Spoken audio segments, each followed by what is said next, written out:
제2강 의인의 방주와 죄인의 바벨.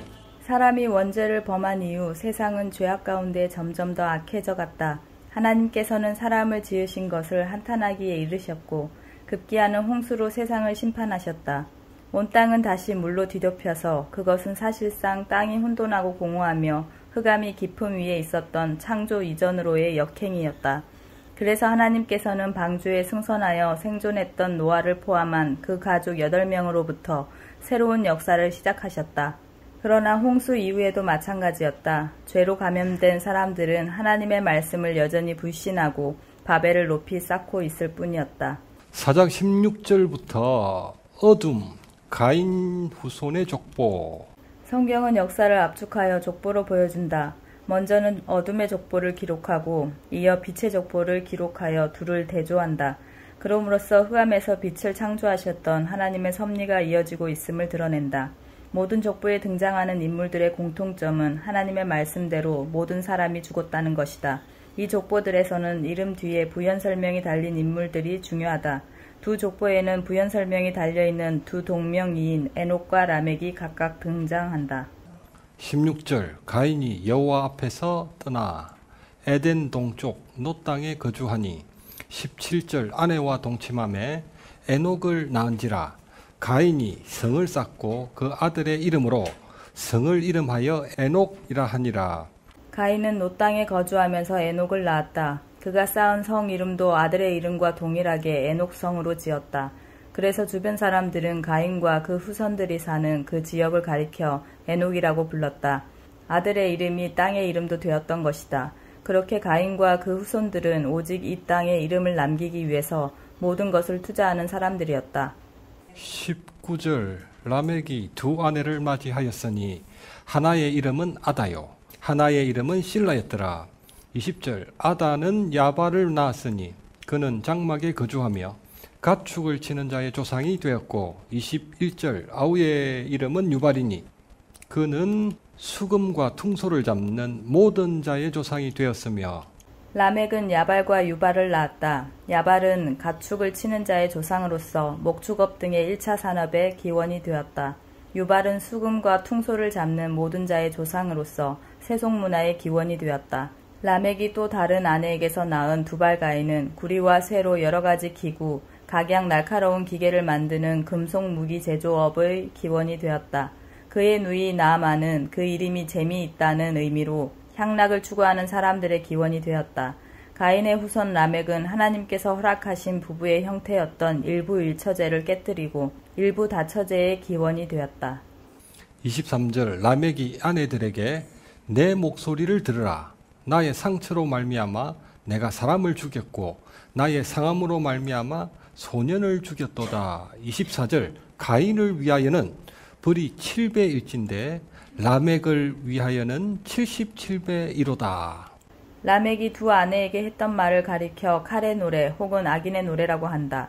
라멕은 자신에게 조금만이라도 피해를 입힌 사람에게는 아들 두발 가인이 만든 금속 무기로 쳐 죽여버렸다. 당시 에녹성에서는 이런 가사의 노래가 불려질 정도로 가인의 후손들은 아주 잔인했다. 그들은 오직 세상에서의 성공과 쾌락만을 추구했던 사람들이었다. 에녹성은 그렇게 세상에서 명성이 있고 이 땅에 삶의 목적을 두는 사람들로 넘쳐났다. 하나님께서는 가인을 죽이는 자가 받게 될 벌은 7배라고 말씀하셨다. 그러나 라멕은 자신을 위하여는 그 벌이 77배라고 말했다.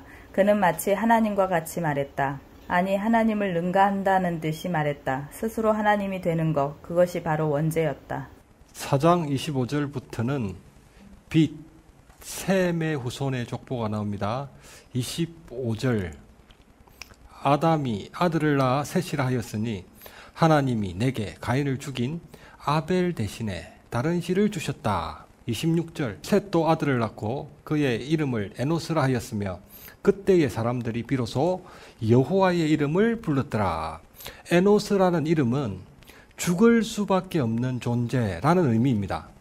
셋은 가인이 아벨을 돌로 쳐 죽인 후에 태어났기 때문에 그 아들의 이름을 에노스. 처음에는 아담과 하와가 평생 살 줄 알았거든요. 천년 만년. 그 몸이 얼마나 건강하고 피부에 주름도 안 지고 하니까, 여드름도 안 나고 하니까 천년만년 살 줄 알았는데, 그런데 원죄를 짓고 나서부터 주름이 생기기 시작하더니 하와 얼굴에 김이 죽은 깨가 끼기 시작했던 거예요. 그래서 자꾸 늙어가서 결국은 죽게 되었던 것입니다. 물론 그것은 이제 늙어 죽는 것인데, 근데 늙어 죽기 이전에 가인이 아벨을 쳐 죽이는 것을 보고, 아벨이 정말로 생명이 끊어지는 것을 보고, 아, 사람은 결국 죽을 수밖에 없는 존재로 변해버렸구나. 우리는 천년만년 영원히 살 줄 알았는데 그게 아니었다라는 것을, 하나님을 떠나고부터 죽음이 무엇이라는 것을 구경하기 시작했던 것입니다. 그래서 그 이름을 에노스, 사람은 죽을 수밖에 없는 존재구나 라고 지었습니다. 금단의 열매를 먹는 날에는 반드시 죽으리라. 하나님의 말씀이 정말로 확인이 되었던 것입니다. 그래서 비로소 사람들이 생명은 하나님께 달린 거구나. 죽어봐야, 없어져 봐야, 잃어봐야 그것이 소중한 건 줄 알잖아요. 그래서 아벨이 딱 죽으면서 처참하게 피를 흘리며 죽는 그 모습을 보면서 드디어 자신의 주소를 깨달았던 것입니다. 하나님 안에 있어야만, 이름을 지어주신 분 안에 있어야만 복된 존재, 신적인 존재로 살아갈 수 있었다는 것을 그제서야 알고, 우리의 생명은 여호와 하나님께 달린 것이구나 하고 그제서야 그 이름을 불렀던 것입니다. 5장 1절, 이것은 아담의 계보를 적은 책이니라. 3절, 아담은 130세의 자기 모양, 자기의 형상과 같은 아들을 낳아 이름을 셋이라 하였고, 4절, 아담은 셋을 낳은 후 800년을 지내며 자녀들을 낳았으며, 5절, 930세를 살고 죽었더라. 셋이라는 이름은 임명하다는 의미이다. 먼저 태어났던 형 가인이 살아 있었지만 셋이 아담의 후손으로 임명되었다. 가인의 후손이 아니라 셋의 후손이 아담으로부터 출발한 믿음의 계보를 이어갔다. 아담을 비롯한 셋의 후손이 하나님께서 말씀하셨던 여자의 후손의 복음을 믿었기 때문이다. 아담은 셋을 낳은 후 800년 동안 자녀들을 더 낳았다. 아담에게는 가인과 아벨과 셋 외에도 자녀들이 더 있었고 800년 동안이나 낳았으니 그 수는 헤아릴 수 없을 정도였다. 그러나 성경에 그들에 대한 언급은 없다. 왜냐하면 성경은 모든 인류의 족보를 기록한 책이 아니라 하나님께서 죄인을 구원하시는 구속사를 기록한 책이기 때문이다. 아담도 930세를 살고 결국에는 죽고 말았다. 21절, 에녹은 65세에 머두셀라를 낳았고, 22절, 머두셀라를 낳은 후 300년을 하나님과 동행하며, 24절, 에녹이 하나님과 동행하더니 하나님이 그를 데려가심으로 세상에 있지 아니하였더라. 가인의 후손 에녹도 있었지만 셋의 후손 에녹도 있었다. 셋의 후손 에녹은 365세를 살았고 죽음을 보지 않고 산채로 하늘로 들림을 받았다. 가인의 후손 에녹은 땅에 이름을 남긴 사람이었으나 셋의 후손 에녹은 하늘에 이름을 남긴 사람이었다. 그가 하늘에 이름을 남길 수 있었던 비결은 65세 때 무드셀라를 낳은 후부터 300년 동안 하나님과 동행을 했기 때문이다. 무드셀라의 이름은 아들이 죽으면 심판이라는 의미이다. 하나님께서는 에녹에게 그의 아들 이름을 지어주시며 무드셀라가 죽는 순간이 곧 심판의 때라고 말씀하셨던 것이다. 심판이 임하면 그도 끝장이었으므로 그의 사명은 무드셀라 일병구하기였다. 에녹은 아들이 다칠세라, 병들세라 매일매일 초긴장의 연속인 것입니다. 에녹이 죽으면 멸망이 오니까. 그래서 어떻게 하든가 에녹이 살아있어야만 했습니다. 매 순간마다 하나님의 심판이 있음을 잊을 수가 없는 것입니다. 그는 아들을 잘 보살피고 하나님의 뜻에 순종하는 하루하루를 살았던 것입니다. 에녹이 죽으면 끝장이니까, 자기도 끝장이니까. 그러다가 보니 자신도 모르게 온전한 임마누엘을 이루었던 것입니다. 매일 애를 쓰니까. 이 심판이라는 단어가 머릿속에서 떠나지 않고 에녹이 죽으면 나도 끝장이니까 에녹을 자기가 살기 위해서라도 에녹을 잘 보살폈던 것입니다. 그런 시간이 쌓이면서 자신도 모르게 온전한 하나님의 뜻을 받들고 하나님과 임마누엘은 하나님과 함께 한다는 뜻입니다. 임마누엘을 이루었던 것입니다. 그래, 이 에녹은 죽음을 보지 않고도 하나님께 갔던 첫 번째 사람입니다. 머두셀라는 잘 길러주셨던 아버지 덕분인지 인류 중에서 가장 긴 969세를 살았습니다. 25절, 머두셀라는 187세에 라멕을 낳고 27절, 969세를 살고 죽었더라. 28절, 라멕은 아들을 182세에 낳고 29절, 이름을 노아라 하여 이르되 여호와께서 땅을 저주하심으로 수고롭게 일하는 우리를 이 아들이 안위하리라. 가인의 후손 라멕도 있었지만 셋의 후손 라멕도 있었다. 셋의 후손 라멕은 아들을 낳고 그 이름을 안위, 즉 위로라는 의미에서 노아라고 지었다. 이 이름에서 그에게 위로가 절대적으로 필요하다는 것을 알 수가 있다.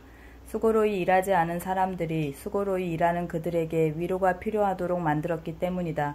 수고로이 일하지 않은 사람들은 에녹성의 두발 가인이 만든 여러 가지 기구, 각양 날카로운 기계를 사용하는 잔인한 라멕 같은 사람들이었다. 그들이 셋의 후손들을 침략하고 약탈을 일삼았다. 그래서 셋의 후손에게는 절대적인 하나님의 위로가 필요했다. 어둠의 족보에도 에녹이 있고 빛의 족보에도 에녹이 있고 어둠의 이쪽에도 라멕이 있고 빛의 족보에도 라멕이 있고 어둠의 족보에도 김 사장이 있고 빛의 족보에도 김 집사가 있는 거예요. 둘 다 김씨고 겉으로 봐서는 똑같아. 교회 나가나 예수 안 믿으나 똑같잖아요. 가나 안 가나 안 믿으나 안 믿으나 사는 모양도 뭐 거의 비슷합니다. 교회 간다는 그것이 좀 다를 뿐이지 특별히 교인들이 양심이 깨끗하고 거룩하게 사는 것 같지도 않다는 것입니다. 에녹, 라멕 똑같아 보입니다. 그러나 근본적으로 다르다는 것입니다. 교회를 다니는 것, 예수님을 믿는 것은 근본적으로 다르다는 것입니다. 예수님을 믿으면 빛의 자녀가 되어 영생을 하게 되는 것이고 예수님을 믿지 않으면 어둠의 자식이 되어 영벌을 받게 되어 있다는 것을 이름 동명이인, 두 명의 동명이인을 통해서 지금 족보가 우리에게 설명하고 있는 것입니다. 기가 막히게도 이쪽에도 라멕과 에녹, 이쪽에도 에녹과 라멕에만 부가 설명이 달려 있으면서 이 두 사람을 극적으로 대조시키고 있는 것입니다. 우리 눈으로는 세상 사람이나 하나님의 자녀나 똑같죠. 우리가 안 죽는 것도 아니고 병에 안 걸리는 것도 아니고 장애가 안 생기는 것도 아니고 부도가 안 나는 것도 아닙니다. 그냥 다 같은 것 같아요. 그래도 그 마음속에 하나님 생명의 근원, 그제서야 여호와의 이름을 비로소 부르더라. 아, 생명이 하나님으로부터 오는 거구나. 그걸 깨닫는 것하고 못 깨닫는 것은 천지 차이라는 것입니다. 그래서 이 두 족보가 두 동명이인을 통해서 안 그래 보이지만 정말 그렇다라는 것을 우리에게 보여주고 있습니다. 더 극적으로 보여주는 게 에서와 야곱, 쌍둥이잖아요. 둘은 진짜 똑같이 생겼어요. 진짜. 그러나 빛과 어둠으로 나누어진다는 것입니다. 예수를 믿고 안 믿고 그 차이 때문에 그 차이가 얼마나 큰 차이인지 성경은 증거하고 있습니다. 30절 라멕은 노아를 낳은 후 31절 777세를 살고 죽었더라. 32절 노아는 500세 된 후에 셈과 함과 야벳을 낳았더라. 빛의 족보에서만 언급되는 것이 있다. 하나님께서 그들을 기뻐하셨기 때문이다. 그것은 살았던 연수가 각 사람당 3회씩 언급되고 있는 것이다. 몇 세의 아들을 낳고 아들을 낳은 후 몇 년을 지냈으며 그리고 몇 세까지 살다가 죽었다이다. 이들이 하나님께 생명으로서의 가치가 있다는 것이다. 어둠의 족보의 사람들은 하나님께서 수로 칠 가치도 없다는 것이다. 6장 방주를 짓는 의인 노아. 1절 사람이 번성하기 시작할 때에 그들에게서 딸들이 나니 2절 하나님의 아들들이 사람의 딸들의 아름다움을 보고 자기들이 좋아하는 모든 여자들을 아내로 삼는지라. 3절 여호와께서 이르시되 나의 영이 영원히 사람과 함께 하지 아니하리니 그들이 육신이 됨이라. 그들의 날은 120년이 되리라. 원죄로 말미암아 비롯된 자범죄들이 온 세상을 뒤덮어가고 있었다. 빛의 후손들마저도 타락하여 어둠의 후손들의 아름다움을 보고 자신의 아내들로 삼았다. 사람은 원래 땅의 흙과 하나님의 생기가 하나로 연합된 생명으로 창조된 존재였다. 그러나 죄로 말미암아 하나님의 영이 사람과 함께하지 아니함으로써 사람은 더 이상 생명이 아니라 육신이 되었다. 존귀한 하나님의 형상이 아니라 한낱 움직이는 고깃덩어리에 불과했다. 그래서 그 이후로부터 120년이 지나면 하나님의 심판이 임할 것이었다. 4절 당시의 땅에는 네피림이 있었고 그 후에도 하나님의 아들들이 사람의 딸들에게로 들어와 자식을 낳았으니 그들은 용사라 고대에 명성이 있는 사람이었더라. 5절 여호와께서 사람의 죄악이 세상에 가득함과 그의 마음으로 생각하는 모든 계획이 항상 악하다는 것을 보시고 6절 사람 지으셨음을 한탄하사 마음에 근심하시고 7절 내가 창조한 사람을 지면에서 쓸어버리되 가축과 기는 것과 공중의 새까지 그리하리니 내가 그것들을 지었음을 한탄함이니라. 네피림은 떨어진다는 히브리어 동사 나팔에서 파생된 이름입니다. 네피림은 하나님으로부터 떨어져 나간 타락한 자들을 가리키는 표현입니다.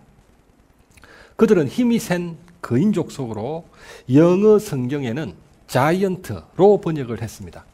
당시 사람들은 그들을 용사라고도 불렀는데 힘이 강해 전쟁에 능한 용사였고 전쟁에 능해서 명성이 자자했던 것입니다. 잔인한 라멕과 그 자녀들처럼 이 땅에서 이름을 날리고 있었습니다. 명성이 자자한 사람들. 힘이 센 네피림은 육신의 정욕을 따라 폭력을 사용하여 여자들을 닥치는 대로 자기 아내로 삼았다. 세상은 죄악으로 가득 차서 비윤리적이고 악했다. 폭력, 강도, 강간, 살인, 그리고 가정 파괴가 만연했다. 빛의 자손마저 타락하여 세상은 더 이상 돌이킬 수 없을 정도였다. 하나님께서는 한탄을 하시며 그들의 가득한 죄악을 홍수로 심판하실 수밖에 없었다. 한탄이라는 말은 심히 슬퍼한다는 의미이다. 하나님께서는 창조를 마치시고 보시기에 심히 좋았더라며 감탄을 하셨지만 그 감탄은 죄인들로 인해 한탄으로 바뀌고 말았다. 9절 노아는 의인이요 당대의 완전한 자라. 14절 너는 고페르 나무로 방주를 만들되 그 안에 칸들을 막고 역청을 그 안팎으로 칠하라. 15절 내가 만들 방주는 길이는 300규빗 너비는 50규빗 높이는 30규빗이라. 방주의 규모는 길이 135m, 너비 23m, 높이 13m였다.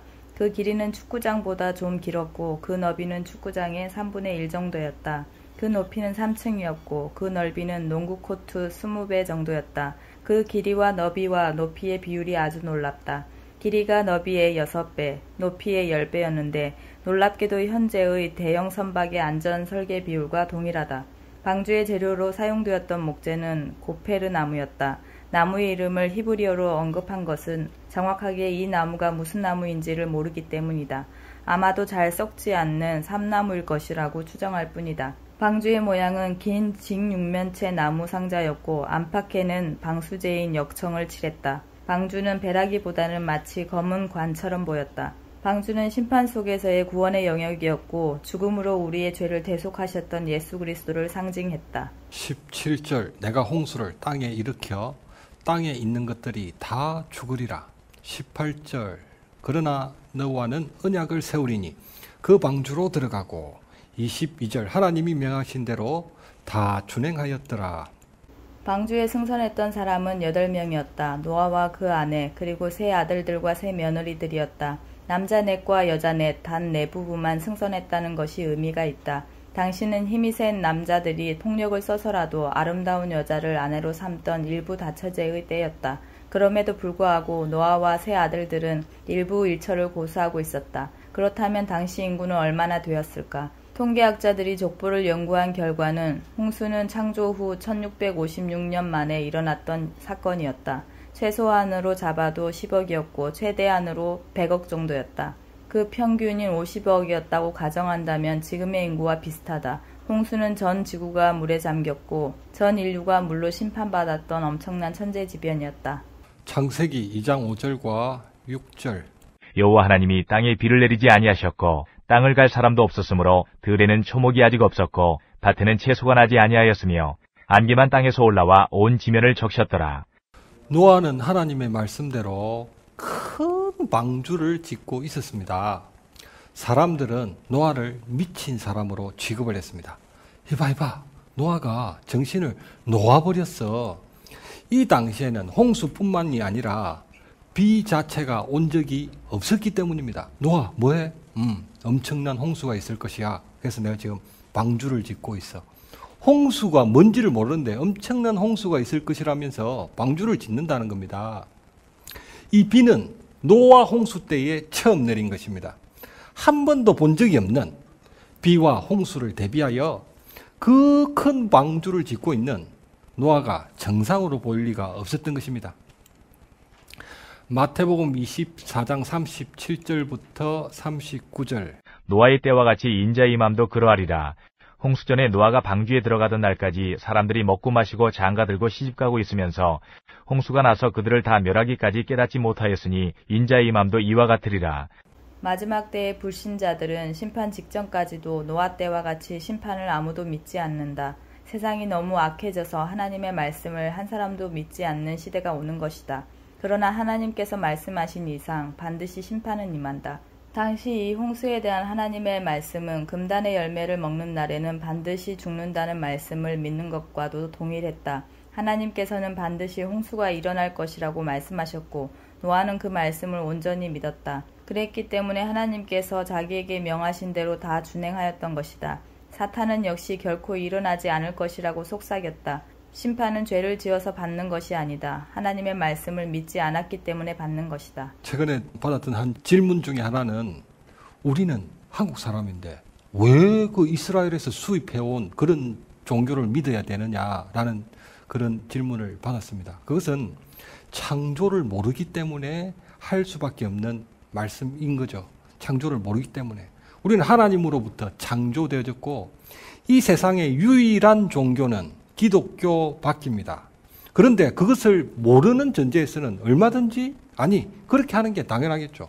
왜 그 수입산 종교를 믿느냐라고 말을 할 수밖에 없습니다만 우리가 이 성경에서 쭉 살펴본 대로 우리가 정말로 창세기 1장으로부터 출발한 존재라면 그것은 수입산 종교가 아니고 원래 우리 종교였는데 수천 년 동안 잃어버리고 살았던 것입니다. 그래서 이 하나님의 말씀은 이 말씀을 오해하는 분들이 그렇게 말합니다. 기독교는 아주 독선적이다. 아니 우리 잘 살고 있는데 우리끼리 잘 살고 있는데 갑자기 예수 그리스도를 탁 꽂아 놓더니 예수 믿으면 천국, 예수 안 믿으면 지옥. 갑자기 예수라는 기준대를 딱 꽂아 놓더니 믿으면 천국, 안 믿으면 지옥이라고 말을 한다. 그런 게 어딨냐? 자기네들이 정한 룰이지. 그건 자기네들만의 말이지. 어떻게 해서 그게 가능하냐라고 이제 이 반박을 하기도 합니다. 그러나 그것도 안 그렇습니다. 예수님 믿으면 천국, 안 믿으면 지옥. 이게 아니고 이 창조와 타락을 쭉 이해를 해보면 전부 다 지금 지옥행이라. 지옥행. 우리는 다 지옥에 가야 돼. 지옥. 그런데 하나님이 기회를 주신 거죠. 예수님이라는 깃발을 딱 꽂으면서 이것만 믿으면 너들 전부 다 지옥 가야 되는데 내가 믿는 사람들은 내 자녀로 거두어 주겠다. 그러니까 예수 믿으면 천국, 예수 안 믿으면 지옥이 아니고 이 전제가 있는데 우리는 전부 다 지옥이라. 전부 다죠. 아무도 천국에 갈 수가 없고 지옥에 빠질 수밖에 없는데 하나님이 비상구를 하나 열어주신 거예요. 예수 그리스도는 비상구를 쫙 비춰주면서 이 이름만 믿으라. 이 이름만 믿고 하나님의 백성이 되어라. 그러면 원래 너는 지옥행인데 내가 천국으로 올려주겠다. 그러니까 조건부가 아니라는 거예요. 하나님이 갑자기 역사 가운데 어떤 예수라는 기준을 딱 꽂으면서 믿으면 천국, 안 믿으면 지옥. 그게 아니고 역사는 이미 사망에 이르렀어. 다 죽어야 돼. 죽어야 되는데 한 줄기 빛이 쫙 비춰져 들어온 거예요. 그게 뭐냐면 예수님이라. 예수님이 우리 죄를 위하여 심판받으셨다는 걸 그러니까 예수님은 이미 모든 인류를 위해서 심판을 받으셨죠. 그러니까 다 용서를 받은 거야. 어제도 말씀드렸지만 전부 다 하나님 편에서 용서를 해줬어요. 내 자식이 아무리 나쁜 짓을 한다고 해서 그 호적을 팔 수는 없잖아요. 다 용서를 해줬거든. 하나님이 먼저 그 옷을 입혀주시잖아요. 가죽 옷을 입혀주셨는데 그럼 입고 하나님과의 관계가 아버지 잘못했습니다. 정말 제가 잘못했군요. 해가지고 무릎 꿇고 아버지한테 무릎 꿇고 돌아오기만 하면 되는데 그런데 세상 사람들은 그걸 안 하니까 용서를 해주셨다는 것을 믿지도 않고 받아들이지도 않으니까 하나님이 비상구를 열어주시고 한 줄기 빛을 쫙 비추어 주셔서 그 길로 가라. 그러면 너희들의 현주소는 사망이지만 그 길로 간다면 내가 어떻게 하든가 살려주겠다. 라는 게 복음이라는 말입니다. 그러니까 창조와 타락의 전제가 없는 상황에서는 그렇게 말할 수밖에 없어요.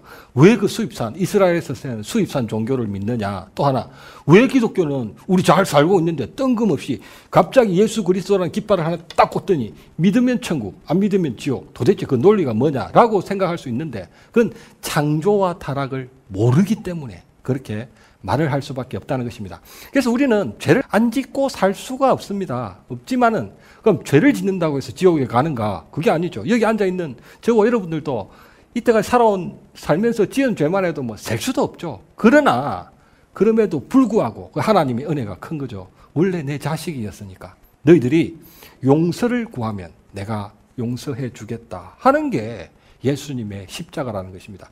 그러니 모조리 빠져 죽는데 한 줄 빛이 이 어둠의 땅에 비춰주고 그것을 믿는 자에게는 구원을 주신다. 그래서 복된 이야기. 야, 정말 신난다. 이때까지 내가 지은 죄가 얼마나 많은데 예수님만 믿으면 구원해 주시는구나. 복된 소식, 복음이 되는 것입니다. 그래서 하나님을 믿음으로써 구원에 이른다라는 것입니다. 그런 오해가 생길 수 있는데 여기에 있는 분들은 생기지 않았으면 좋겠습니다. 7장 하나님의 홍수 심판. 1절 여호와께서 이르시되 방주로 들어가라.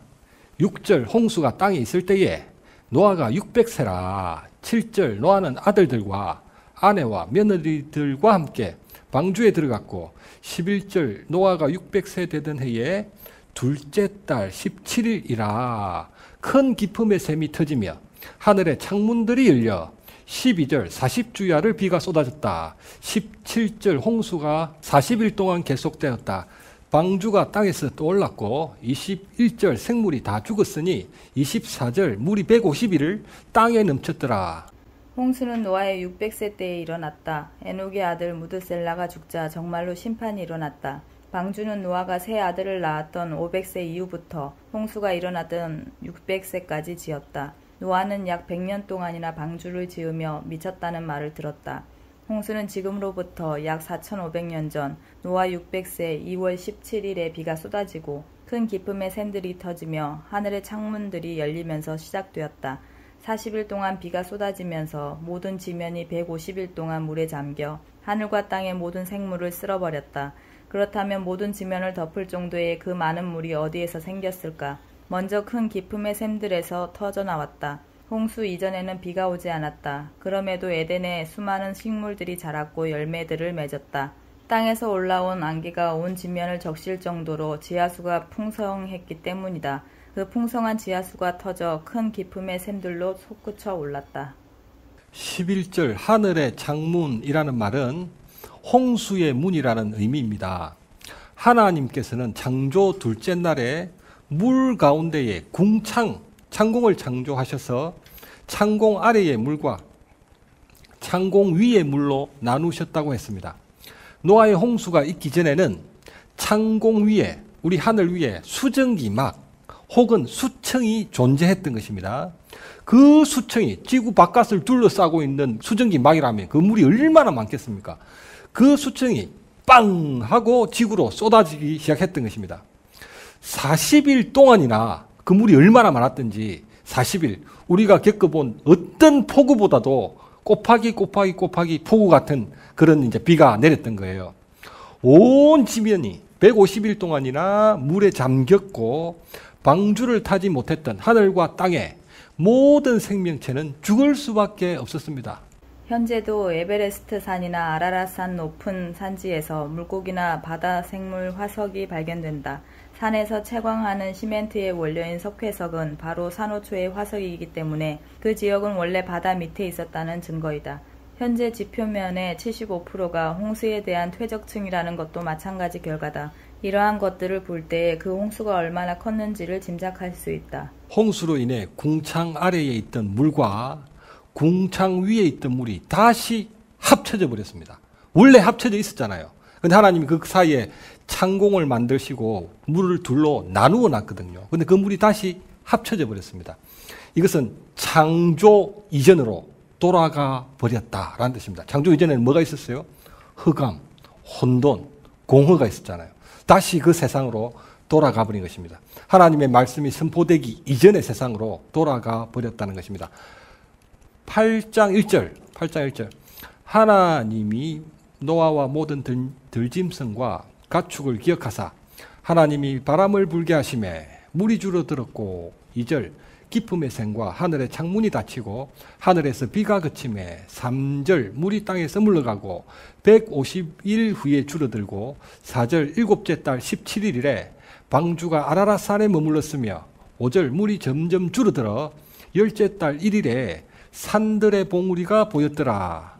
그렇다면 그 많았던 물이 40일을 쏟아져 들어왔던 물이 땅이 150일 동안 잠기게 했던 물이 어디로 갔을까? 8장 1절 하나님께서 바람을 불게 하셔서 물이 증발되어 줄었습니다. 첫 번째는 6장 13절에서 하나님께서 노아에게 땅도 멸하겠다. 내가 홍수와 더불어 땅도 멸하겠다라고 이야기했던 거죠. 그 땅도 멸한다는 말은 엄청난 조산 운동이 일어나가지고 엄청난 지각 변동이 일어났던 것입니다.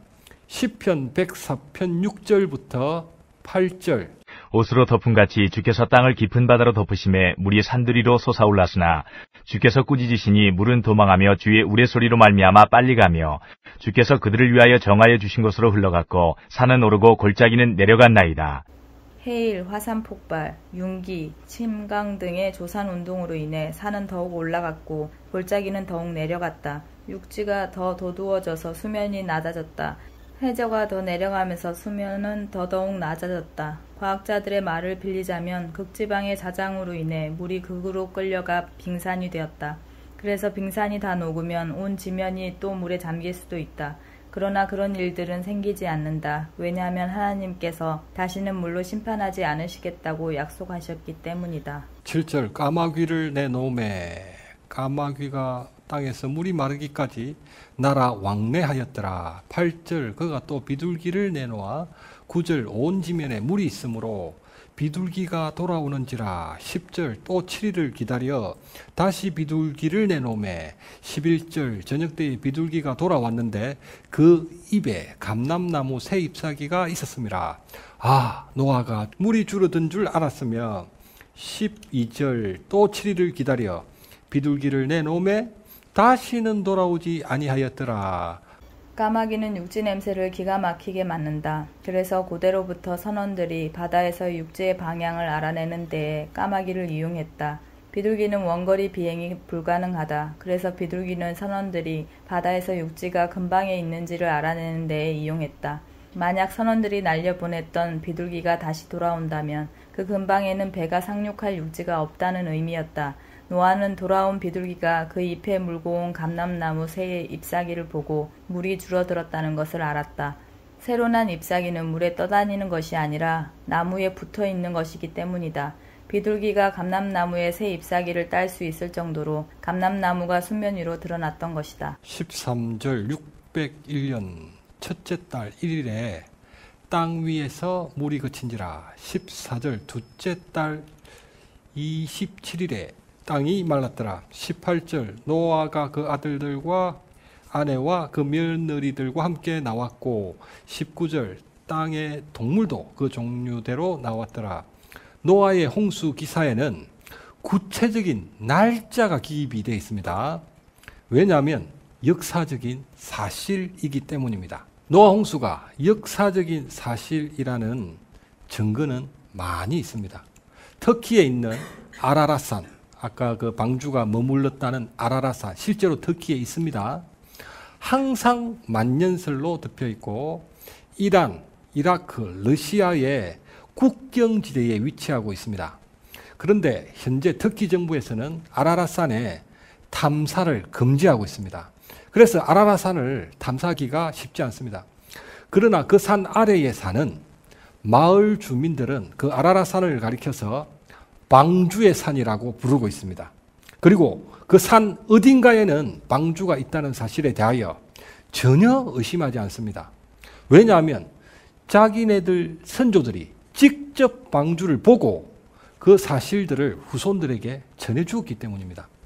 미국 미시간주에 사는 인디언들에게서 석판에 그려진 홍수에 관련된 4개의 그림이 발견되었다. 그 그림들은 일그러진 태양 아래 한 노인이 기도하는 그림, 비가 내리고 사람들이 물에 빠져 허우적거리는 그림, 물에 뜬 방주에 40개의 줄이 그어졌고 나뭇잎을 물고 있는 새 한 마리의 그림, 그리고 동그란 태양이 떠있고 배 안에서 동물이 쌍쌍이 걸어 나오는 그림이다. 이 인디언들은 기독교인들도 아니며 하나님에 대해서도 알지 못한다. 그렇기 때문에 그들이 성경을 읽고 노아의 홍수에 대한 그림을 그렸을 리가 없다. 그러므로 그 그림은 그들의 선조 중 어떤 이가 홍수를 경험한 조상으로부터 들은 이야기를 석판에 그렸던 것이다. 그 4개의 그림은 노아의 홍수가 실제 사건임을 증명하고 있다. 특이한 점은 홍수가 일어나기 전에 상황을 그린 그림의 해는 일그러져 있는데 홍수가 일어난 후의 상황을 그린 그림의 해는 지금처럼 둥글다는 것이다. 우리가 비닐하우스 안에 들어가서 해를 바라보면 그 해가 일그러져 보인다. 홍수 이전에 존재했던 궁창 위의 수층 때문에 해가 일그러져 보였던 것이다. 수층이 붕괴된 후에는 해가 이전과는 달리 둥글게 보였던 것이다. 20절 노아가 여호와께 제단을 쌓고 모든 정결한 짐승과 새 중에서 제물을 취하여 번제로 드렸더니 21절 여호와께서 그 향기를 받으시고 내가 다시는 사람으로 말미암아 땅을 저주하지 아니하리니 사람의 마음에 계획하는 바가 어려서부터 악함이라. 하나님께서 세상을 홍수로 심판하셨던 이유는 사람의 죄악이 세상에 가득하고 마음의 모든 계획이 항상 악함 때문이었다. 하나님께서는 사람이 원래부터 악했기 때문에 심판하셨던 것이다. 그러나 홍수 이후에 노아에게 주셨던 언약은 달랐다. 사람의 마음이 계획하는 바가 어려서부터 악하기 때문에 모든 생물을 다시 홍수로 멸하지 않겠다고 하셨던 것이다. 하나님께서는 사람이 원래부터 악하기 때문에 심판하시지 않으시겠다는 것이다. 심판을 하셨던 이유와 심판을 하지 않으시겠다는 이유가 동일하다. 이것은 세상을 향한 하나님의 뜻은 심판이 아니라 구원이라는 것이다. 22절 땅이 있을 동안에는 심음과 거둠과 추위와 더위와 여름과 겨울과 낮과 밤이 쉬지 아니하리라. 에덴에서는 옷을 입지 않고도 살았으나 홍수 이후부터는 더위와 추위가 엄청 심하게 된 것입니다. 엄청난 지각 변동이 있었다고 했죠. 궁창 위에 있던 수막이 터져 쏟아져 내렸으니까 있던 게 없어졌으니까 많은 변화가 있었던 것입니다. 그래서 그 이후로부터 지금같이 온도차가 심한 사계절이 시작되었던 것입니다. 창세기에는 보면 사계절에 대한 언급이 있습니다. 그래서 에덴 동산에서도 사계절이 있었지만 온도차가 심하지는 않았던 것입니다. 옷을 입지 않고도 겨울을 보내고 그리고 여름을 보낼 수 있을 정도로 살짝 시원하고 살짝 더울 정도, 그 정도였나 봐요. 근데 이 홍수 이후로 지구가 완전 망가져 버렸기 때문에 그때는 온도 조절 장치가 고장이 나가지고 너무 덥고 너무 춥고 비가 오면 너무 많이 오고 비가 많이 오는 것도 있는데 안 오는 것도 너무 많고 희한하게 돼버렸다는 것입니다. 궁창 위에 수층이 있었기 때문에 빛이 분사광이 되어가지고 온 지구에 온실 효과가 나타났던 것입니다. 지구 바깥에는 비닐하우스가 쳐져 있어가지고 온 지구가 비슷한 온도로 따뜻했다는 것입니다. 모든 지역이 살기가 좋은 곳이었습니다. 시베리아나 극지방에서 맘모스 화석이나 그 입안에 완두콩이 들어있는 화석이 발굴되고 있습니다. 그것은 과거에 그곳이 살기가 아주 좋았던 아열대 지역이었다는 증거입니다. 수층이 붕괴된 후부터 적도는 너무 덥고 극지방은 너무 추워지기 시작했던 것입니다. 현재 우리가 살고 있는 땅은 망가져도 너무 많이 망가진 땅입니다. 노아 홍수가 일어나기 전에 평균 수명은 912세였다. 그들은 첫 아들도 100세 전후에 낳았다. 홍수 심판 이후로부터는 수명이 급격히 줄어들기 시작했다. 성경에서 수명이 제일 긴 사람은 홍수 이전에 살았던 무드셀라로 969세에 그 생을 마감했다. 노아는 950세, 그의 아들 셈은 600세, 그의 아들 아르박삿은 483세, 그의 아들 셀라는 433세, 그의 아들 에벨은 464세, 그의 아들 벨렉은 239세, 그의 아들 루우는 239세, 그의 아들 수룩은 230세, 그의 아들 나홀은 148세, 그의 아들 데라는 205세, 그의 아들 아브라함은 175세, 그의 아들 이삭은 180세, 그의 아들 야곱은 147세, 그리고 그의 아들 요셉은 110세에 죽었다. 홍수 이후로부터 요셉까지의 평균 수명은 313세였다. 한후 100년 사자는데 라는 조용필의 노래는 그때를 배경으로 부른 것일지도 모른다. 모세는 120세, 다윗은 70세에 죽습니다. 약 3000년 전에 살았던 다윗 때에 가서야 지금과도 비슷한 수명으로 줄어들었던 것입니다. 왜냐? 궁창 위에 있었던 수청이 붕괴됨으로써 우주광선인 X선, 감마선, 노화광선인 자외선 등이 지구 안으로 쏟아져 들어온 것입니다. 전에는 수청이 있어가지고 그게 다 걸러 주었던 거예요. 그 우주광선을. 근데 그게 터져버림으로 인해서 우주광선들이 쏟아져 들어오면서 사람들이 점점 수명이 줄어들게 되어 약 3000년 전부터 지금과 비슷한 수명으로 다운이 되었던 것입니다. 해수면으로부터 아래로 200m 깊이에 있는 평평한 해저지대를 대륙붕이라고 한다.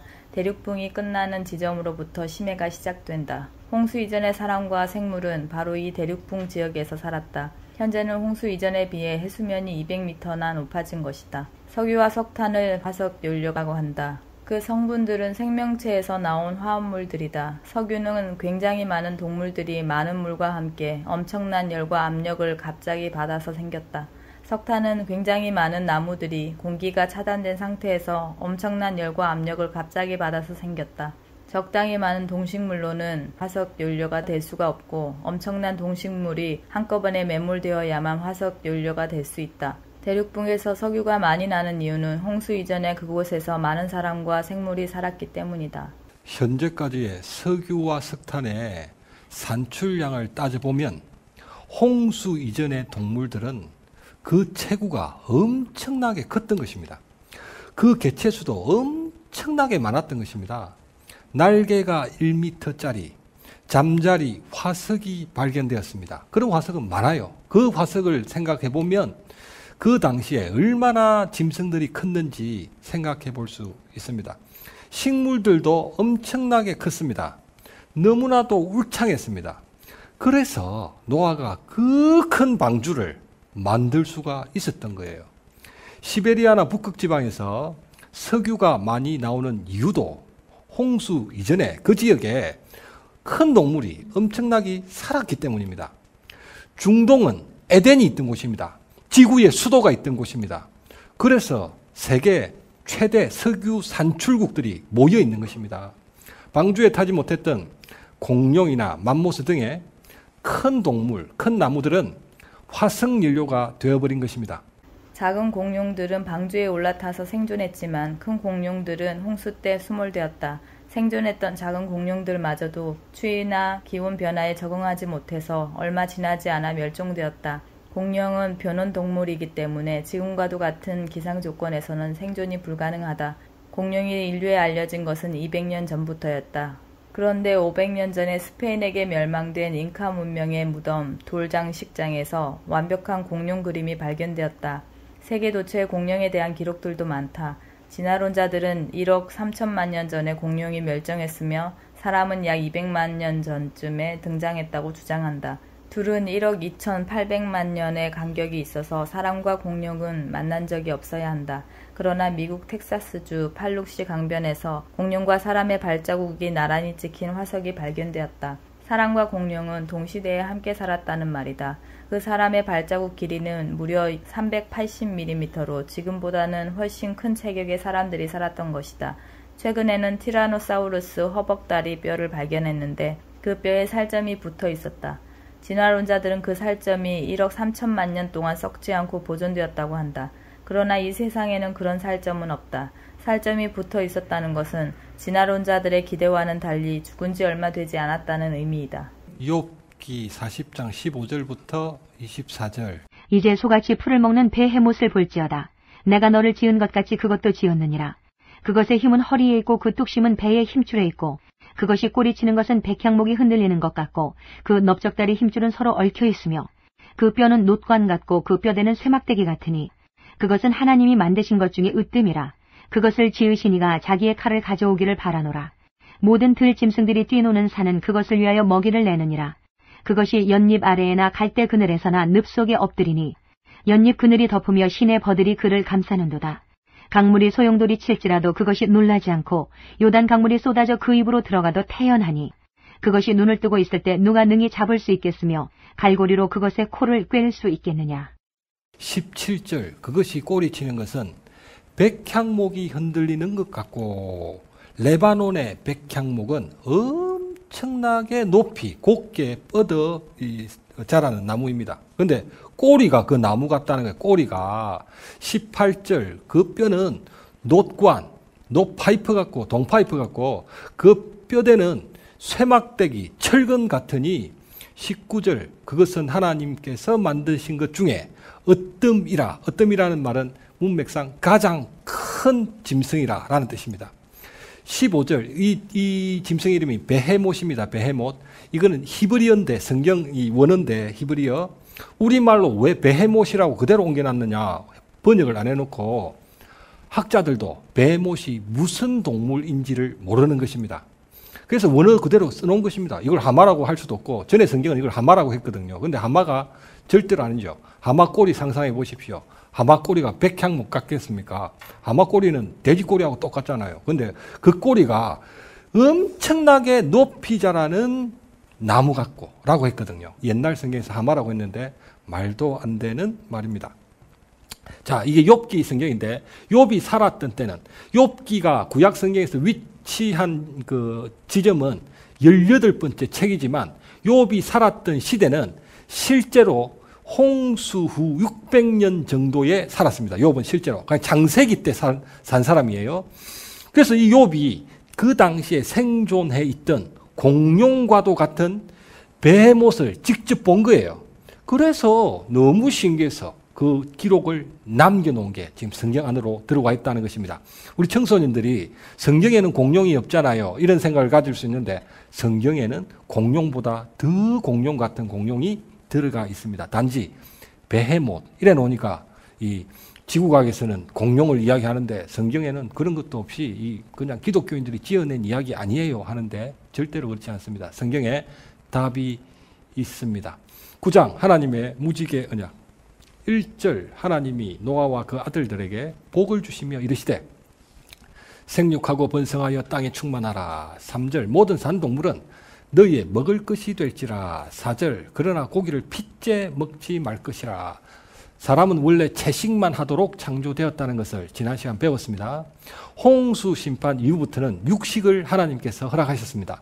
홍수로 인해서 땅의 모든 식물들이 황폐화되고 모든 자연 환경도 파괴되었기 때문에 그래서 하나님께서는 방주에 태웠던 정결한 짐승들을, 근데 이 짐승도 정결한 짐승이 있고 부정한 짐승이 있습니다. 레위기 11장을 공부하면 그 정결한 짐승을 먹으라고 하셨던 것입니다. 그런데 이제 채식으로만은 자연 환경이 너무 망가졌기 때문에 우주 광선이 막 쏟아져 들어오기 때문에 채식으로만 그 충족될 수 없는 부분이 있었나 봐요. 그래서 하나님께서 육식까지 허락하시게 된 것입니다. 그러므로 사람은 채식을 위주로 먹고 육식을 적당히 먹는 것이 건강에 유익할 수밖에 없습니다. 성경에 그렇게 나오죠. 11절 내가 언약을 세우리니 다시는 모든 생물을 홍수로 멸하지 아니할 것이라. 13절 내가 내 무지개를 구름 속에 두었나니 이것이 나와 세상 사이에 언약의 증거니라. 엄청난 심판을 경험했던 노아와 그 가족들은 비만 오면 두려움에 사로잡혔다. 홍수가 또 일어날까봐 아무런 일도 할 수가 없었기 때문이다. 비만 오면 아라랏산 위에 있는 방주로 뛰어 올라가는 것이 그들의 할 수 있는 일의 전부였다. 그래서 하나님께서는 그들에게 무지개로 언약을 해주셨다. 이 무지개가 바로 이전에는 비가 오지 않았다는 증거이다. 다시는 물로 심판하시지 않겠다는 그 엄청난 언약에 대한 담보물을 흔히 볼 수 있는 그 무엇으로 주셨을 리가 없다. 이 무지개가 역사상 처음으로 생긴 무지개였다. 무지개는 빗방울과 햇빛이 서로 교차하는 순간에 생기기 때문에 비가 오지 않았던 홍수 이전에는 무지개가 생길 수 없었다. 하나님께서는 다시 물로 심판하지 않으시겠다고 약속하셨다. 그러나 불로 사르는 심판은 남겨두셨다. 20절 노아가 농사를 시작하여 포도나무를 심었더니 21절 포도주를 마시고 취하여 장막 안에서 벌거벗은지라. 22절 가나안의 아버지 함이 아버지의 하체를 보고 두 형제에게 알림해. 하나님께서는 노아를 의인이요 당대의 완전한 자로 인정하셨다. 그러나 그의 의로움과 완전은 하나님과 같은 신적인 의로움과 완전이 아니다. 그의 의로움과 완전은 절대적인 것이 아니라 단지 하나님께서 인정해 주시는 의로움과 완전이었다. 말 그대로 당대에 완전했을 뿐이다. 노아가 한 번도 내리지 않았던 비와 홍수를 일으키시겠다는 하나님의 말씀을 믿었던 것이 그의 의로움과 완전이었다. 노아는 포도주를 마시고 취하여 장막 안에서 벌거벗었습니다. 노아의 홍수에 이은 노아의 실수였습니다. 셈과 야벳이 옷을 가졌다가 자기들의 어깨에 메고 뒷걸음쳐 들어가서 그들의 아버지의 하체를 덮었으며 그들이 얼굴을 돌이키고 그들의 아버지의 하체를 보지 않았다. 벌거벗은 것은 부끄러운 일이었기 때문이다. 벌거벗은 것이 부끄러운 것임을 알았던 때는 아담과 하와가 금단의 열매를 먹은 후부터였다. 그들은 부끄러워서 무화과 나무 잎을 엮어 치마로 삼았고 여호와 하나님의 낯을 피하여 동산나무 사이에 숨었다. 그러므로 노아도 분명히 죄인이었다. 그도 타락한 당시 세상의 풍속으로부터 자유로울 수 없었기 때문이다. 하나님께서 인정해 주시는 의로움과 완전은 바로 완전하신 하나님의 말씀을 믿는 믿음으로 말미암는 것이다. 성도들의 현실은 여전히 죄성을 가지고 살아간다. 하지만 오직 하나님의 말씀을 믿는 믿음으로 의롭다 칭함을 받는다. 10장 야벳과 함과 셋의 후손의 족보. 1절 노아의 아들 셈과 함과 야벳의 족보는 이러하니라. 2절 야벳의 아들은 고멜과 5절 이들로부터 여러 나라 백성으로 나뉘어져서 각기 언어 각기 종족 각기 나라대로 바닷가의 땅에 머물렀더라. 6절 함의 아들은 구스와 20절 이들은 함의 자손이라 각기 족속 각기 언어 지방과 나라대로였더라. 31절 이들은 셈의 자손이니 그 족속 그 언어 지방과 나라대로였다. 32절 홍수 이후에 이들에게서 그 땅의 백성이 나뉘었더라. 노아의 족보에는 세 아들 셈과 함과 야벳과 그 후손들이 언급된다. 셋째 아들인 야벳과 그 후손은 14명, 둘째 아들인 함과 그 후손은 30명, 그리고 첫째 아들인 셈과 그 후손은 26명으로 전부 70명이었다. 여기에서 언어와 나라라는 말이 처음으로 등장한다.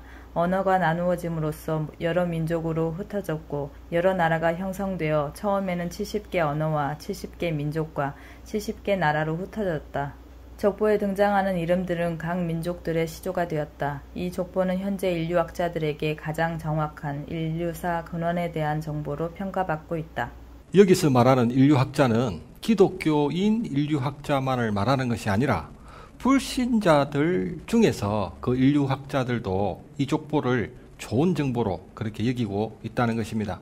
야벳의 후손은 이스라엘을 기점으로 북서쪽으로 이동합니다.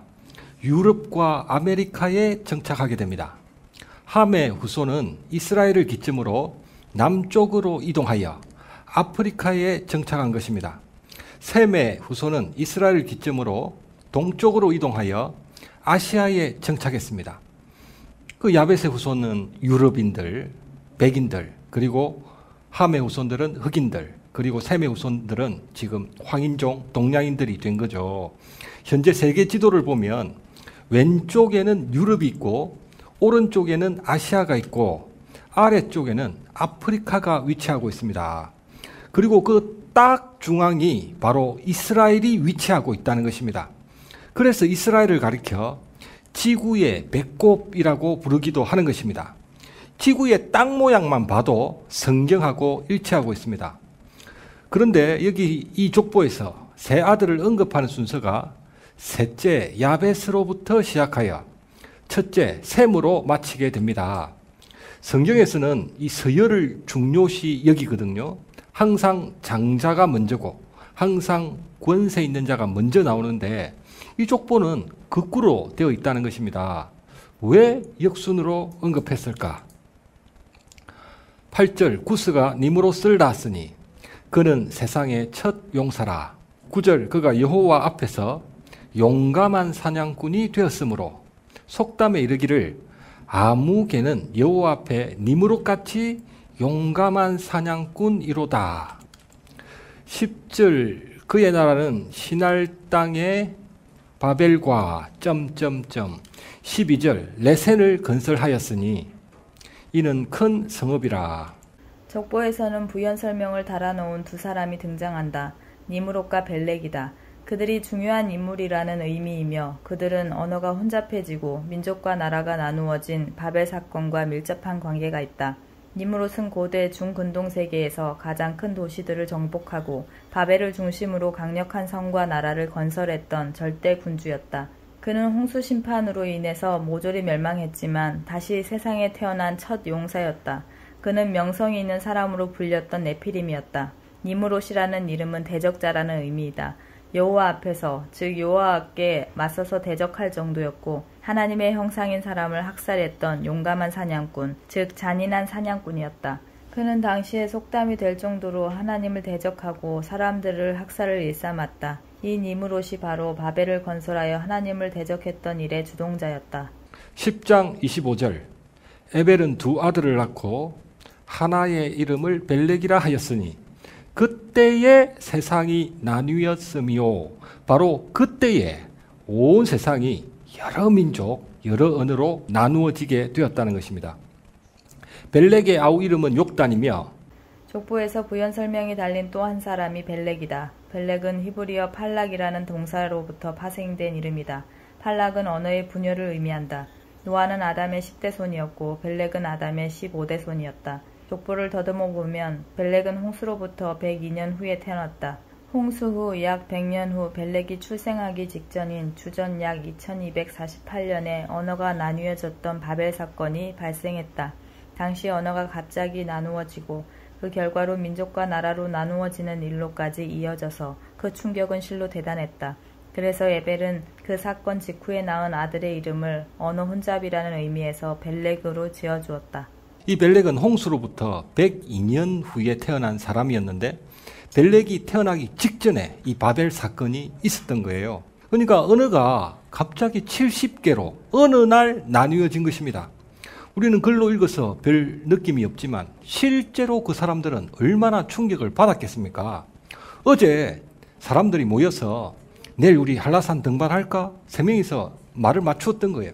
그런데 바벨탑 사건이 딱 터지면서 뒷날 다시 그 세 사람이 만났는데 한 사람은 유럽 쪽의 언어를 쓰고 한 사람은 아프리카 쪽의 언어를 쓰고 한 사람은 동양 쪽의 언어를 쓰는 거예요.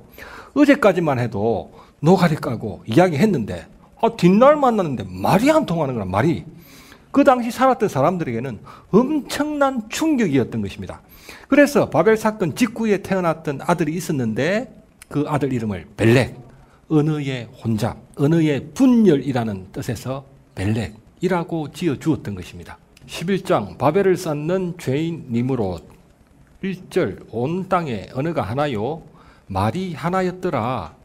2절 그들이 동방으로 옮기다가 시날 평지 거기 거류하며 3절 서로 말하되 자 벽돌을 만들어 견고히 굽자.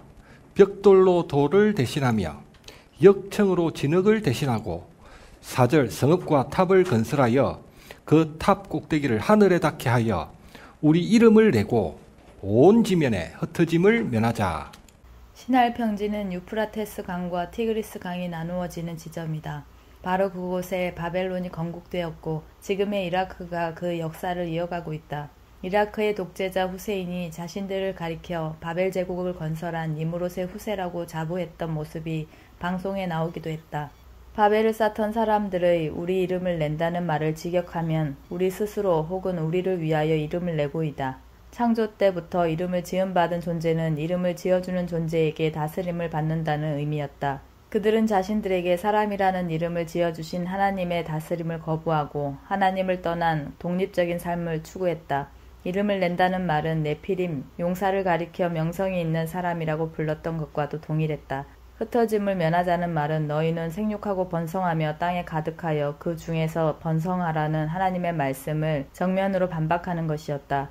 그들은 흩어지지 말고 뭉쳐서 하나님의 간섭 없이 우리끼리 마음대로 살아보자고 했던 것이다. 5절 여호와께서 그 성읍과 탑을 보려고 내려오셨더라. 6절 여호와께서 이르시되 이 무리가 한 족속이요 언어도 하나이므로 이같이 시작하였으니 이후로는 그 하고자 하는 일을 막을 수 없으리로다. 마음대로 하겠구나. 7절 우리가 내려가서 그들의 언어를 혼잡하게 하여 서로 알아듣지 못하게 하자. 8절 여호와께서 그들을 온 지면에 흩으셨으므로 그 도시 건설하기를 그쳤더라. 말이 안 통하니까요. 저 바벨탑 꼭대기에서 야 임마 벽돌 30장 가져와 했는데 밑에서 그 말을 듣고 두부 30모를 들고 올라가니까 공사가 중단되는 것입니다. 9절 그 이름을 바벨이라 하니 여호와께서 온 땅의 언어를 혼잡하게 하셨음이라. 처음에는 온 땅의 언어가 하나였다. 창조 때부터 사람과 짐승도 의사소통이 가능했다. 그러나 사람이 금단의 열매를 먹는 원죄를 범함으로써 그 의사소통이 끊어지고 말았다. 사람은 사람끼리만, 짐승들은 그 종류끼리만 의사소통이 가능했다. 그러나 또 하나의 원죄였던 바벨을 쌓음으로써 하나였던 언어가 나누어져 사람끼리도 그 의사소통에 제한을 받고 말았다. 다양한 언어의 기원은 오직 성경에서만 찾을 수 있다. 최초의 언어는 히브리어였다. 성경의 바벨 사건 이전에 나오는 모든 인명과 지명은 전부 히브리어로만 언급되었다. 하지만 언어가 나누어진 사건 이후로는 다른 언어들의 인명과 지명이 섞여 나온다. 예컨대 이집트를 가리켜 애굽이라는 지명은 바벨 이후부터 나오지만 그 이전에는 애굽을 히브리어 미스라임이라고 언급하고 있다. 현재 문자화가 되어 알려진 언어만 3,000종이 넘는다고 합니다. 하나님을 믿지 않는 언어학자들도 노아의 아들의 이름을 빌어 언어를 크게 셈개 언어, 함개 언어, 야벳개 언어로 나누며 우리말을 셈개 언어로 분류하고 있습니다. 하나님께서는 말이 통하지 않게 하여 사람들을 분리시키셨던 것입니다. 더욱 큰 악을 행치 못하도록 내리신 하나님의 보호 조치였던 것입니다. 이 사건의 결과로 10장의 족보에 있는 셈과 함과 야벳의 후손들이 70개 언어, 70개 민족, 70개 나라로 나누어진 것입니다. 그러니까 우리 성경에는 10장 족보가 먼저 나오고 그 다음에 바벨탑이 나오는데 사실은 그렇지 않고 바벨탑 사건으로 인해서 10장의 족보가 형성된 것입니다. 요한계시록 18장 1절과 2절. 이 일 후에 다른 천사가 하늘에서 내려오는 것을 보니 큰 권세를 가졌는데 그의 영광으로 땅이 환하여지더라. 힘찬 음성으로 외쳐 이르되 무너졌도다 무너졌도다. 큰 성 바벨론이여 귀신의 처소와 각종 더러운 영이 모이는 곳과 각종 더럽고 가증한 새들이 모이는 곳이 되었도다. 바벨론은 언어와 나라가 나누어졌던 바벨 사건으로부터 약 1800년 이후 나보폴라살에 의해 주전 625년에 신바벨로니아로 재건되었다. 그리고 86년 만에 페르시아 고레스에 의해 주전 539년에 멸망당했다. 그럼에도 불구하고 종말을 다루는 요한계시록에서 바벨론이 등장하고 있으며 그제서야 바벨론이 무너진다고 한다. 상징적인 바벨이 무너진다는 의미이다. 요한계시록의 바벨론은 종말 때의 적그리스도가 세우는 언어와 나라를 초월한 불신자들의 통합정부이다. 정치 권세와 종교 권세와 경제 권세가 융합된 짐승 정부를 상징하는 것이다. 종말 때에 등장하는 적그리스도는 마치 니무롯처럼 또 하나의 바벨을 쌓는다. 스스로 하나님임을 자처하며 하나님을 대적하는 것이다. 자, 이제부터 잘 들으십시오. 노아라는 의인은 방주를 지었습니다. 니무롯이라는 죄인은 바벨을 쌓았습니다. 둘 다 만들었다는 것입니다. 노아는 방주를 만들었고 니무롯은 바벨론을 만들었습니다. 이 방주와 바벨은 대조를 이루고 있습니다. 하나님께서는 무지개 언약을 주셨습니다. 다시는 모든 생물을 홍수로 멸하지 아니할 것이라. 이 바벨은 무지개 언약에 대한 불신의 결정체였던 것입니다. 4절 탑 꼭대기를 하늘에 닿게 하려는 것은 다시 있을지도 모르는 홍수 심판을 대비하는 것이었습니다. 다시는 물로 심판하지 않는다고 하셨는데 그 홍수 심판이 다시 올 것으로 생각하고 올 수도 있다고 생각하고 바벨탑을 쌓았다는 것입니다. 그 꼭대기를 비를 뿌리는 구름보다 더 높이 솟구치게 만들어서 원천적으로 비가 바벨탑 안으로 내리지 못하도록, 들어오지 못하도록 한 것이고, 바벨을 돌과 진흙이 아니라 3절 벽돌과 역청으로 쌓았던 것도 마찬가지입니다. 역청은 방주 안팎에 발랐던 방수제였던 것입니다. 바벨이 만약 구름보다 높이 솟구칠 수만 있다면 바벨 안으로는 비가 내리지 않을 것입니다. 그러나 밖에는 물이 차 오른다는 것입니다. 역청을 바벨 안팎에 발라서 물이 바벨 안으로 스며들지 못하게 했던 것입니다. 하나님의 말씀에는 순종하지도 않고 자기 마음대로 살면서 하나님의 심판도 피하기 위해서 만들었던 또 하나의 방주가 바로 바벨이었던 것입니다. 방주는 하나님께서 제시하신 구원의 길을 상징하고, 바벨은 세상 사람들이 구원을 위해 쌓아가는 그들만의 방주를 상징한다. 세상의 종교, 사상, 윤리, 지식, 그리고 신비가 바로 그들만의 방주이다. 무신론은 신이 없으므로 지옥도 없으며 구원을 받을 필요가 없다. 유물론은 신이 있다고 해도 신도 물질이어서 사람을 심판할 자격도 없다. 진화론은 창조주가 없으므로 심판도 없고 내세도 없다. 그리고 과학 이상주의는 이 땅에서의 유토피아를 꿈꾸므로 천국에 갈 필요도 없다. 이런 이론들은 이미 이론 이상을 넘어섰다. 그것들은 하나님의 말씀을 자처하는 하나의 종교이고 사상이며 세계관이다.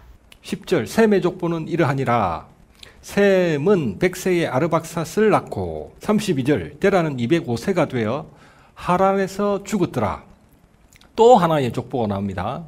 10장 족보는 노아와 세 아들로 시작하며 25절 에벨은 두 아들을 낳고 하나의 이름을 벨렉이라 하였으니 그때의 세상이 나뉘었으며 벨렉의 아우의 이름은 욕단이며 26절 욕단은 알므닷과 아우 욕단의 족보로 내려가서 형 벨렉의 족보가 안 나오는 거예요. 10장에는.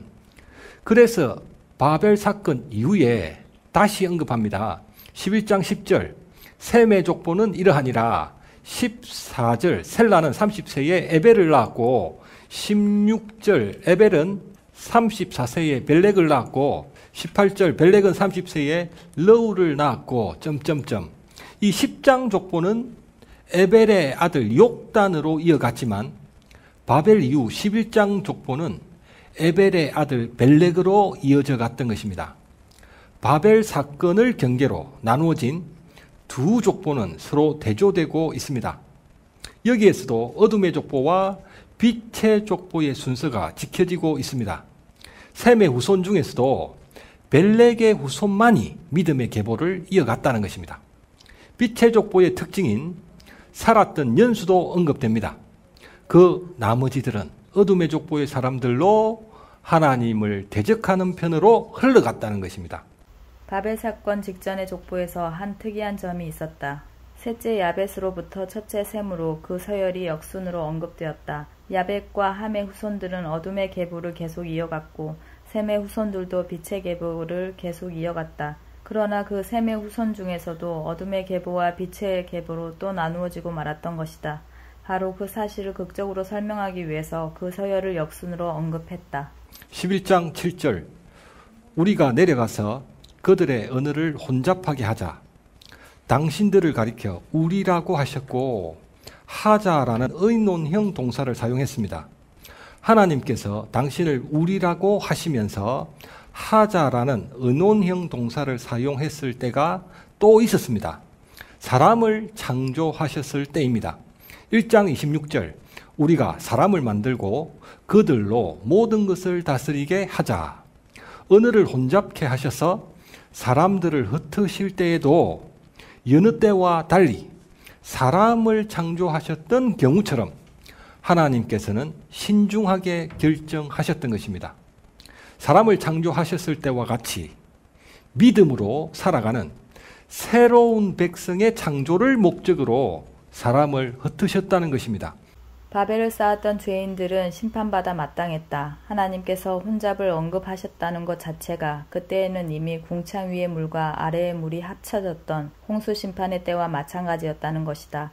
땅이 혼돈하고 공허하며 흑암이 깊음 위에 있었던 창조 이전으로 다시 역행했던 때였다는 것이다. 그러나 사람의 마음이 계획하는 바가 어려서부터 악하기 때문에 모든 생물을 다시 홍수로 멸하지 않겠다는 무지개 언약 때문에 심판하지 않으셨다. 하나님께서는 그 심판 대신 당신의 다른 뜻을 신중하게 행하고 계셨다. 그래서 바벨 사건 이후의 족보는 그 말미에서 아담의 20대 손 아브라함이 등장한다. 12장 1절 여호와께서 아브라함에게 이르시되 너는 너의 고향과 친척과 아버지의 집을 떠나 내가 내게 보여줄 땅으로 가라. 2절 내가 너로 큰 민족을 이루고 내게 복을 주어 내 이름을 창대하게 하리니 너는 복이 될지라. 바벨을 쌓았던 죄인들은 우리 이름을 내고 흩어짐을 면하자고 말했다. 그들은 우리와 하자라는 동사를 사용하여 마치 하나님과 같이 말하며 그들의 원죄를 여지없이 드러내고 있었다. 그러나 하나님의 새로운 백성은 하나님께서 그 이름을 창대하게 하실 사람들이다. 이 이름은 스스로가 아니라 하나님께서 창대케 하시는 이름이며 하나님의 다스림을 받는 새로운 존재의 이름이다. 하나님께서는 그 창대해진 존재를 큰 민족으로 만드셔서 가나안 땅을 정복하게 하실 것이다. 바벨에서 흩어졌던 모든 이들에게 구원의 길을 증거하는 나라, 온 세상에 복이 되는 이스라엘을 건국하실 것이다. 그것이 바로 하나님의 뜻이었다. 아브라함은 하나님 나라의 시작을 선포하는 새로운 이름이었다. 하나님의 뜻은 심판이 아니라 구원이다. 홍수 때처럼 심판하는 것이 아니라 일단 흩어놓으신 후에 이스라엘을 통해 그들까지 구원하시려는 것이 하나님의 뜻이었다. 창세기에서는 성부 하나님께서 위로부터 아래로 내려오셔서 언어를 혼잡하게 하셨습니다. 그처럼 사도행전에서는 성령 하나님께서 위로부터 아래로 강림하셔서 방언으로 혼잡해졌던 언어를 상징적이고 일시적으로 통합하셨습니다. 그처럼 요한 계시록에서는 성자 하나님 예수 그리스도께서 구름을 타시고 하늘로부터 아래로 재림하시면서 모든 언어가 새 노래로 통합이 되고 종국에는 큰 성 바벨론도 무너지게 됩니다. 매즘 성경 66권의 역사를 압축하면 창세기 1장부터 11장까지의 원역사이다. 원역사는 11장에 불과하지만 그 기간은 2000년 이상이다. 창조와 타락, 방주와 바벨은 성경과 세계와 역사와 인생을 이해하는 데에 아주 중요한 교훈을 담고 있다. 창조는 사람이 하나님의 형상으로 창조되었음을, 죄는 하나님의 말씀을 믿지 않는 것임을, 방주는 죄인은 심판을 받고 의인은 구원을 받음을, 그리고 바벨은 예수 그리스도의 복음 외에는 이 세상의 어떤 것도 구원의 길이 될 수 없음을 증거하고 있다. 하나님께서는 당신의 은혜로 사람에게는 하나님의 형상을 주셨다. 죄인에게는 가죽옷을 주셨다. 홍수 때에는 방주를 주셨다. 바벨의 흩으심에는 아브라함을 부르셨다. 그리고 우리에게는 예수 그리스도를 보내셨다. 우리는 오직 하나님의 말씀으로 하나님의 은혜를 깨달아서 세상을 분별하며 예수 그리스도의 새로운 피조물다운 삶을 누리는 하나님의 백성이 되자. 아멘.